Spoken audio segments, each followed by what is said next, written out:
The sun was just beginning to dip behind the distant mountains as a small group of friends packed their gear into an old, rugged SUV. Their destination was a remote cabin nestled deep in the mountains, a place untouched by time and shrouded in mystery. To them, this was supposed to be the perfect getaway from their hectic city lives, a chance to relax, bond, and enjoy nature. What none of them knew was that this cabin held secrets far darker than anyone could imagine. The group consisted of 5 friends: Jason, the unofficial leader with a knack for adventure; Emily, who was skeptical but always up for a challenge; Mark, the jokester trying to keep spirits high; Sarah, the quiet one with a sharp intuition; and Alex, who was new to the group but eager to prove himself. Each had their reasons for coming, but none expected the journey to change their lives forever. As they drove along the winding mountain roads, the conversation buzzed with excitement. Jason shared stories he had heard about the cabin, old legends about strange happenings, eerie sounds, and the cabin's strange history. He spoke with a mixture of fascination and skepticism. Emily rolled her eyes but smiled. Mark made jokes about ghosts, trying to lighten the mood. Sarah, however, grew quieter, her eyes flickering to the dense forest outside, sensing something unseen lurking beyond the trees. The cabin itself was said to be over 100 years old, built by a man who vanished mysteriously soon after moving in. Locals in the nearest town spoke of the place in hushed tones, warning outsiders to stay away. But Jason was determined. He had found the cabin listed in an old property archive and managed to rent it for the weekend. It was the perfect challenge, a chance to confront the unknown. As the SUV climbed higher, the air grew cooler and the trees denser. The road narrowed, twisting sharply around jagged rocks. The sun's fading light painted long shadows across the landscape, creating a sense of isolation and silence. It was as if the mountains themselves were holding their breath, waiting. Finally, the group reached a small clearing where the cabin stood. The building was weathered, with peeling paint and windows clouded with dust. Yet it had a strange, compelling presence, like it was watching them, alive in some way. The porch sagged under the weight of years, and vines crept up the sides like fingers trying to reclaim the structure. Despite its dilapidated state, the cabin felt oddly inviting, as if it was waiting for them to cross the threshold. As they unloaded their bags, the first real silence fell over the group. No birds chirped, no wind rustled the leaves. Even the usual sounds of wildlife seemed to have vanished. Sarah whispered that it felt too quiet, like the forest was holding its breath. Emily shivered and pulled her jacket tighter, suddenly aware of how isolated they truly were. Inside, the cabin was cold and musty, filled with the smell of old wood and forgotten memories. Dust covered the floorboards and cobwebs hung from the corners. The furniture was sparse and worn, but it was enough to sleep and survive the weekend. Jason lit a fire in the stone hearth, the flickering flames casting eerie shadows on the walls. The group gathered around, sharing snacks and stories, trying to shake off the uneasy feeling settling over them. As night fell, the mountain's silence deepened. Outside, the wind whispered through the trees, sounding almost like voices. Emily swore she saw a shadow move past the window. Mark laughed nervously, blaming the shadows for playing tricks on their minds. But Sarah's uneasy gaze never left the dark woods beyond the cabin. The friends tried to focus on their plans for the next day, hiking trails, fishing by the lake, and exploring nearby caves. But beneath their laughter and chatter was a growing tension, a sense that something was not quite right. The cabin in the mountains was no ordinary place, and as the night deepened, its secrets were beginning to stir. Unbeknownst to them, the cabin had been waiting for visitors, waiting to reveal the dark curse that had shadowed it for generations. And this weekend, the mountains would test their courage, pushing each of them to the edge of fear, trust, and survival. The sun had fully disappeared behind the mountain peaks as the group finally pulled off the narrow, winding road onto a rough dirt path. The SUV rattled and bounced as it slowly made its way toward the clearing where the cabin stood, almost swallowed by the dense forest surrounding it. The air was thick with the scent of pine and earth, cool and crisp now that the evening had settled in. Jason led the group as they stepped out of the vehicle, stretching after the long, bumpy drive. The forest was eerily still, as if holding its breath. The faint crunch of boots on dry leaves was the only sound, amplified in the heavy silence. The cabin itself loomed ahead, its silhouette barely visible against the fading twilight. Up close, the cabin looked even more worn and neglected than it had appeared in the photos Jason had found online. The wood was gray and weather-beaten, with patches of moss growing on the roof and creeping up the sides. The windows were grimy and some panes were cracked or missing. The door hung slightly crooked on rusty hinges. Despite all this, there was something undeniably intriguing about the place, an ancient charm that pulled at their curiosity. Emily took a slow step forward and reached out to touch the rough wood near the doorframe. The texture was rough, splintered in places, and cold to the touch even in the mild evening air. "It definitely has character," she said quietly, a mix of admiration and unease in her voice. Mark, always the light-hearted one, tried to break the tension. "Well, if this place is really cursed like Jason said, at least we'll have a great story to tell." Sarah stayed close to the edge of the group, her eyes scanning the shadows beyond the cabin, where the trees thickened into an almost impenetrable wall of darkness. She couldn't shake the feeling that something was watching them, unseen but very real. Jason pulled out the old key he had found in the rental agreement envelope. It was heavy and cold, ornately carved with strange symbols that none of them recognized. The moment he slid the key into the lock, an unsettling creak echoed through the quiet. The door swung open reluctantly, revealing the dim interior lit only by the fading light from outside. Stepping inside, the group was greeted by a wave of stale, musty air. Dust motes floated in the thin beams of light piercing the grime-covered windows. The floorboards creaked underfoot, and the faint scent of wood smoke lingered in the cold air, as if someone had been there recently, or not so recently. Inside, the cabin was sparse but functional. A wooden table stood near the fireplace, covered in a thick layer of dust and scattered with a few rusted utensils and broken dishes. The fireplace itself was cold and empty, the blackened stones telling stories of long-ago fires. Against the far wall, a rickety bed frame sagged under an old, moth-eaten blanket. A few shelves held faded books and odd trinkets, some covered in cobwebs. The group began unpacking slowly, their voices low as the reality of their isolation settled in. Jason tried to keep the mood light, setting up a small lantern on the table and pulling out a worn map of the surrounding area. They planned to explore the mountain trails the next day, maybe find the nearby lake and the caves Jason had mentioned earlier. But beneath the practical plans, an uneasy tension lingered. Emily kept glancing out the window, her eyes drawn to the dark forest beyond. Mark's usual jokes had less energy, his laughter sounding forced. Sarah's nervous glances were more frequent, and even Jason seemed quieter than usual, as if the cabin's oppressive atmosphere was beginning to weigh on him. As night fell, the temperature dropped sharply.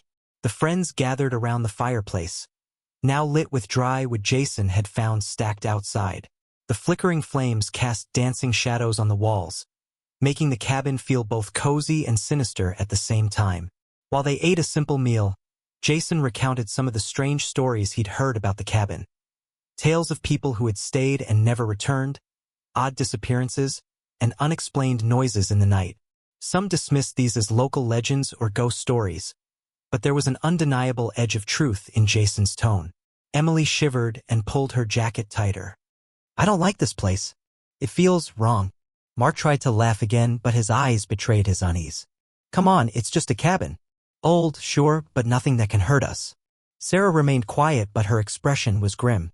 She felt the weight of the forest's silence pressing in, the sense that something was lurking just beyond the tree line, watching and waiting. As the fire crackled, the friends settled into uneasy silence. The shadows seemed to grow longer, creeping closer with every flicker of the flame. The wind outside whispered through the trees, making the old cabin groan as if it was alive. In that moment, surrounded by darkness and uncertainty, none of them could shake the feeling that this cabin was not just abandoned, it was cursed. And whatever waited in the shadows was about to make its presence known. The first night at the cabin was filled with restless sleep for most of the group. The silence outside was unlike anything they had experienced in the city, deep, heavy, and all-encompassing. But as the hours passed, subtle oddities began to intrude on their attempt at rest, casting shadows of doubt and unease over their adventure. Jason was the first to notice something unusual. Just as he was drifting off, a faint scratching noise echoed somewhere from the walls, soft at first, almost like the gentle scraping of claws. He opened his eyes, listening carefully, but the sound stopped as suddenly as it had started. He shrugged it off as a branch brushing against the cabin's exterior, but unease crept in. Emily, meanwhile, woke suddenly to the sound of whispered voices. They were faint, distant, as if coming from outside or perhaps from another room. She sat up, heart pounding, and called softly to the others, but the cabin responded with silence. Mark, groggy and half-joking, told her it was probably just the wind or her imagination, but Emily couldn't shake the feeling that someone or something was nearby. Sarah, who had been lying awake, noticed the flickering of the lantern's flame. At one point, it seemed to dim and then brighten all on its own, as though an unseen hand was toying with the light. She pulled the blanket tighter, her nerves raw. The stories Jason had told earlier returned to her mind, stories of curses and restless spirits haunting the place. The next morning, the strange occurrences became harder to dismiss. While unpacking, Jason found that some of his belongings had shifted places overnight. A map he had left folded on the table was now unfolded, its corners frayed as if it had been handled roughly. A bottle of water had toppled over, spilling a small puddle on the floor. No one could explain how this had happened. The cabin had been locked and secure. As the day wore on, more unsettling signs appeared. Emily spotted faint footprints in the dirt just outside the back door. Small, barely distinguishable, but definitely not made by any of the group. They led into the dense woods and vanished among the thick underbrush. None of them admitted to making the prints, and their shoes were accounted for. That evening, after dinner, Mark decided to explore the cabin's small attic, hoping to find clues about its history. The attic was cramped and filled with dust-covered crates and old furniture. As he rummaged through the contents, he stumbled upon a weathered journal tucked beneath a pile of yellowed newspapers. The journal's pages were brittle, written in faded ink, but Mark could make out some disturbing entries. The writer, a man named Thomas, had lived in the cabin decades ago and described strange happenings. Objects moving on their own, eerie sounds in the night, and a growing sense of dread. The last entry was abruptly cut off, ending mid-sentence. Mark shared the discovery with the group and the mood shifted noticeably. The journal confirmed their worst fears. The cabin was not just old and isolated, it was haunted, or perhaps cursed. That night, as the wind howled through the trees, they all felt it, an unseen presence watching, waiting. Sleep was elusive. Strange noises echoed through the cabin, creaks, whispers, and occasional knocks coming from the walls. Sarah awoke to see a shadowy figure standing just outside her window, but when she blinked, it was gone. Emily caught glimpses of movement in the corners of her vision but found nothing when she looked directly. Even Jason, usually the most rational of the group, began to question his skepticism. The cabin was playing tricks on them, or worse, something beyond their understanding was reaching out. By the third night, the strange occurrences escalated. The friends found scratches on the inside of the doorframe. Deep, jagged marks that hadn't been there before. Their food supplies were disturbed, with cans opened and scattered. At times, faint whispers grew louder, almost intelligible, sounding like warnings or pleas. Tension among the group mounted. Sleep deprivation and fear wore them down. Emily suggested leaving immediately, but the roads were difficult to navigate, and the isolation was complete. Mark tried to keep spirits up with jokes, but even he looked shaken.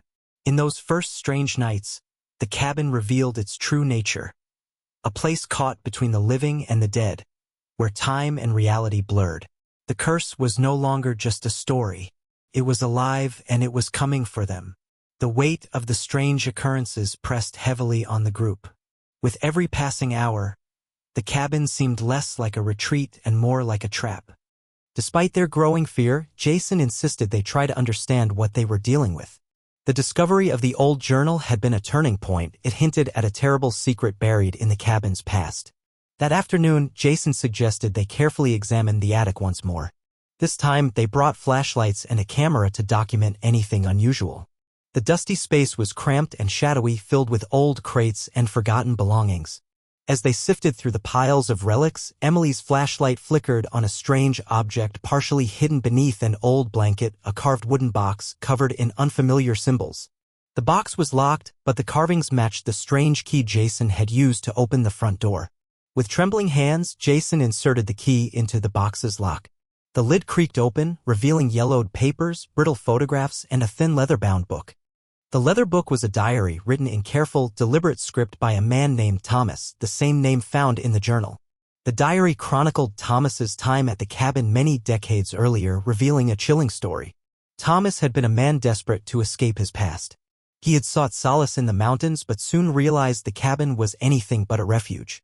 The diary detailed a series of terrifying events, strange sounds in the night, unexplained injuries, and a growing feeling of being watched. Most disturbingly, Thomas wrote about a curse, a dark force tied to the land and the cabin itself. According to the diary, the curse began generations ago when a man accused of witchcraft was executed nearby. Before his death, the man swore vengeance on anyone who dared claim the land. From that moment, misfortune and death had haunted the cabin and its inhabitants. Thomas wrote that the curse manifested in many ways: sudden storms, disappearances, and malevolent spirits that tormented those who stayed too long. He described attempts to break the curse using rituals and prayers, but none succeeded. The last entries grew frantic, filled with warnings and pleas to leave before it was too late. The group gathered around the diary, the gravity of the curse settling over them like a cold fog. Emily's skepticism was replaced by fear, and even Mark's usual humor faded. Sarah's eyes were wide with dread, her instincts screaming that they were now part of the cabin's dark history. Later that evening, they decided to visit the nearby town to speak with locals, hoping to uncover more about the curse and how others had dealt with it. The nearest town was a small, close-knit community wary of outsiders and even more wary of the cabin. The townspeople exchanged uneasy glances when the group mentioned the cabin, some refusing to speak at all. An elderly woman finally agreed to talk. She was the keeper of the town's history and folklore, and she spoke in a low, cautious voice. She confirmed the curse's origins: the witchcraft accusation and execution had left a stain on the land.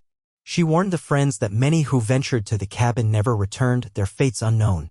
The woman shared a legend that the curse could only be broken by confronting the source, the spirit of the man wrongfully executed. A ritual, performed at the right time and place, might end the suffering. But it was dangerous, requiring courage, faith, and sacrifice. Returning to the cabin, the group wrestled with this revelation. Could they face the curse head-on? Was the curse real, or just superstition? And if it was real, what price would they have to pay to break it? That night, as the wind howled and shadows lengthened, the cabin seemed to close in on them. The curse was no longer a story from the past. It was an ever-present force, and the friends were trapped in its grasp. After learning about the curse and its terrifying origins, the atmosphere around the cabin grew heavier. The uneasy silence that had filled the mountains now gave way to something far more threatening. A series of supernatural events that shook the group's nerves and pushed their sanity to the edge. That very night, as darkness swallowed the landscape, the friends gathered inside the cabin, hoping to find some comfort in their shared presence. But the cabin, it seemed, had other plans. The fire in the hearth flickered wildly, as if blown by an unseen breath. Shadows danced on the walls, elongating and twisting into grotesque shapes. Suddenly, a loud thud echoed from the attic above, making everyone jump. No one wanted to investigate, but the noise came again, slow, deliberate footsteps pacing back and forth. Sarah was the first to break the silence. "We can't just sit here. Something's in the cabin with us." Her voice trembled, but there was steel beneath the fear. Jason nodded, though his jaw was tight. They had to face whatever was haunting them. Mark, trying to keep calm, went to check the basement, but returned pale and shaken. "There's something down there. I don't know what, but it wasn't human." His usual jokes were gone, replaced by a trembling voice. Over the next hours, the supernatural occurrences escalated rapidly. Objects moved on their own. Cups slid off tables, doors slammed shut without warning, and lights flickered wildly. The temperature dropped suddenly, breath turning to mist inside the cabin. Eerie whispers filled the air, unintelligible but persistent, circling around them like unseen vultures. Emily saw ghostly figures in the corners of her eyes, pale faces staring from dark corners, vanishing when she tried to focus. Sarah's intuition screamed danger. She felt cold hands brush her skin and heard her name whispered from empty rooms. One by one, the curse's hold tightened. Jason found strange symbols drawn on the floorboards, glowing faintly under the moonlight. They seemed to pulse with a sinister energy. The group's electronics stopped working, phones died, and the lanterns flickered out, plunging them into darkness. The friends realized they were not just dealing with restless spirits, something darker and more malevolent was at play. The curse was awakening, feeding on their fear and desperation. As the night wore on, tensions rose. Arguments broke out over what to do next. Emily wanted to leave immediately, but Mark argued the roads were too dangerous and blocked by fallen trees. Sarah urged caution, believing that fleeing without understanding might only make things worse. In the midst of the chaos, Alex began to change. The curse seemed to be affecting him more strongly than the others. He grew withdrawn, his eyes hollow and distant. He muttered in languages no one recognized and claimed to see things no one else could. Jason suspected that the curse was targeting Alex, the newest member of the group, perhaps because his connection to the cabin was stronger than they realized. The group's unity began to fracture as fear took hold and trust became a fragile thing. The night stretched endlessly, the supernatural activity showing no sign of slowing. The cabin felt alive, a sentient, vengeful entity determined to break their spirits. As dawn approached, battered and terrified, the friends understood one painful truth: escaping the cabin would not be easy. The curse would not let them go without a fight. And if they were to survive, they would need to face the darkness within the cabin and within themselves. The sun rose weakly over the mountains, casting a pale light on the battered group inside the cabin. Sleep had been elusive, each friend carried exhaustion in their eyes, but the terror from the night's events burned brighter than their fatigue. It was clear, if they wanted to survive, they needed to confront the curse directly. Jason gathered everyone around the wooden table, the old diary and journal spread before them. Together, they pored over the pages, searching for any clue or ritual that might lift the curse. The writings were cryptic, filled with symbols and warnings, but one entry stood out, a detailed description of a ritual intended to confront the spirit of the wrongfully executed man and release the cabin from its dark grip. The ritual was complex, requiring several rare ingredients: herbs collected from the forest floor at dawn, water from the nearby mountain spring, and a circle drawn in salt around the cabin's hearth. Most importantly, it demanded a symbolic offering, a personal sacrifice to appease the spirit's wrath. Despite the risk, desperation overcame fear. The group agreed to try. They divided tasks. Sarah and Emily would collect the herbs and spring water. Jason and Mark would prepare the cabin. Alex, whose behavior was increasingly erratic, was asked to stay inside, resting.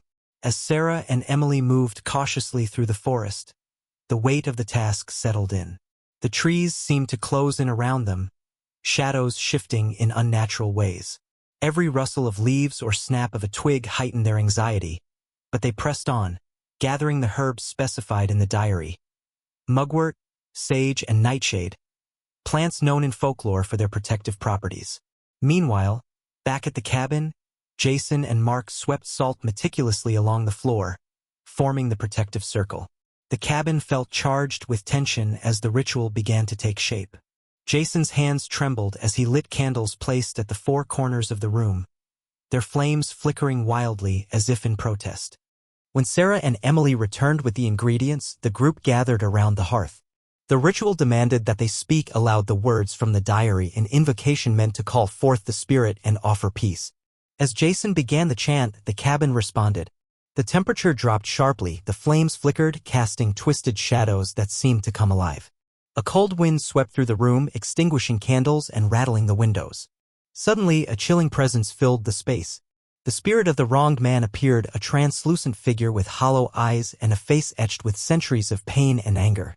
His voice was a whisper yet thunderous in their minds, demanding justice for the betrayal that had cursed the land. The friends stood their ground, reciting the final words of the ritual.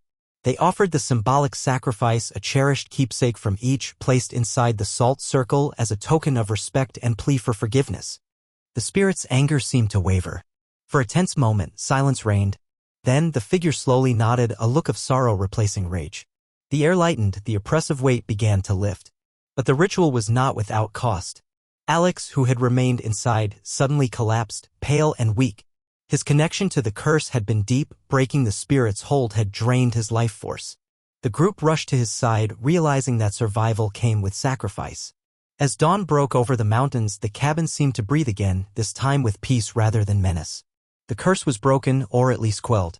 The friends, forever changed by their ordeal, knew the scars of the mountain cabin would linger, but they had faced the darkness and emerged alive. The first light of dawn spilled through the grimy windows, casting a soft glow on the weary faces gathered in the cabin. The oppressive weight that had hung over the place for so long seemed to have lifted, replaced by an eerie calm. But beneath the surface, the friends were far from at ease. Alex lay motionless on the floor, his pale face betraying the toll the ritual had taken. The group hovered around him, a mix of relief and anxiety filling the room. Though the curse's grip had loosened, the cost was undeniable. His breathing was shallow and a cold sweat coated his skin. The spirit's sacrifice had left its mark. Jason knelt beside Alex, gripping his hand tightly. "Stay with us, Alex. You're going to be okay." His voice was steady but strained. Emily sat nearby, tears quietly streaming down her cheeks, while Sarah tried to keep watch, scanning the shadows for any sign that the darkness might return. For hours they waited. Alex's condition fluctuated. Sometimes his breathing deepened, other times it became more labored. Slowly, color returned to his cheeks, and finally he opened his eyes, weak but alive. The relief was palpable, and yet the cabin remained silent, almost expectant, as if it still held its breath. The group knew they couldn't linger. The experience had drained them physically and emotionally. They packed their belongings methodically, the cabin's creaks and groans now sounding like a tired sigh rather than a threat.